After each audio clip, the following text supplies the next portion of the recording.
right, so St. Louis is in the past. Next up is Utah. And man, I love this track. High speed, beautiful backdrop. It's on an actual road course. This thing is sick. So this is the last round, and with that, honestly, it's almost a little bit relaxing.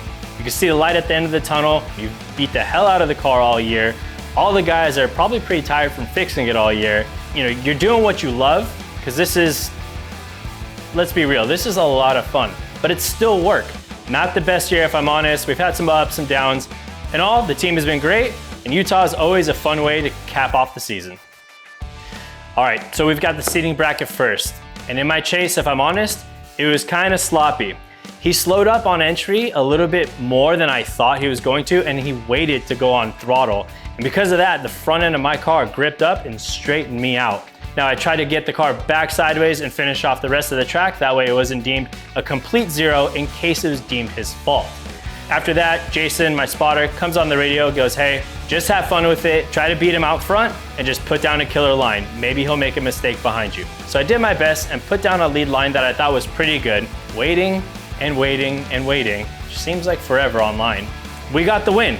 Turns out the judges did rule it in my favor because they did say that he slowed up too much and it impeded my ability to follow him, and so they gave the round to me. That's seating 32, so now we're into the show. So me and my crew are usually pretty tight-knit. I mean, I consider them some of my best friends. They take time off their schedule, their work, whatever they're doing, and they come out and they help me try to compete and try to grow my dream. It's super important that, one, you treat your guys well, and two, that everyone just kind of clicks and gets along. Because if they don't, it's just gonna be shitty. So having a crew that you're tight-knit with, to me, is super important. I don't want to yell at these guys and be like, hey, you have to do your job. But I do love that they take it really seriously and they're like, hey, we have to do our job. But at the same time, we're able to be kind of lax about it. You know, if the car is broken or we're working on it and there's some sort of panic, I don't really like when there's some sort of stress looming over them and they're more lax. So if we're getting the job done and laughing, I'm okay with that. That's totally fine. So in the end, this is supposed to be fun and I don't want to forget that.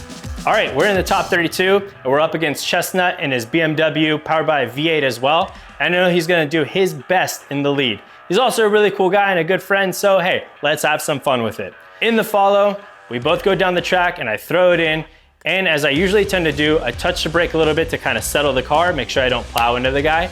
And with that, out of nowhere, my front brakes just lock up and straighten the car out and throw me off the track completely. Now, I came off the brake all the way and it was still just locked up the entire time. So, some sort of mechanical failure for us. Haven't really driven it down yet as to what it is, but we have kind of an idea, but that's next year's problem. Jason comes over the radio and he says the same thing to me. Try to beat him in the front, see if you can have some fun with it. So, that's what we did. Threw down a lap, kind of messed up on outer zone 2. The rest of it felt pretty good, but in the end, the judges did deem that he had a better lead run and he got the win. So I gotta fix a car now. So this year, we have not had a lot of good luck. You have to kind of make your own luck as well.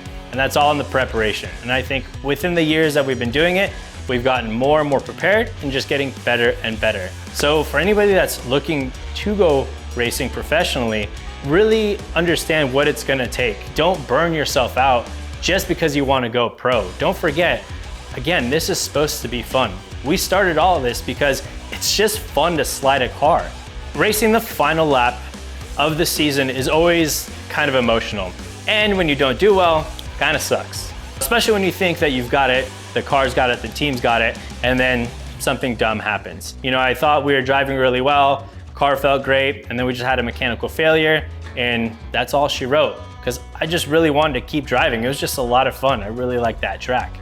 But, you know, every round tends to be different. And I'm a little bummed on this one. I do plan to come back for 2025, bigger, better, and stronger, because every year tends to get a little bit better, so I'm happy about that. Thank you guys, seriously. I say it all the time, and I cannot mean it enough. To the fans that help, support, come by, give high fives, just even look at the car, thank you so much. That means the world to us, and we'll see you next year.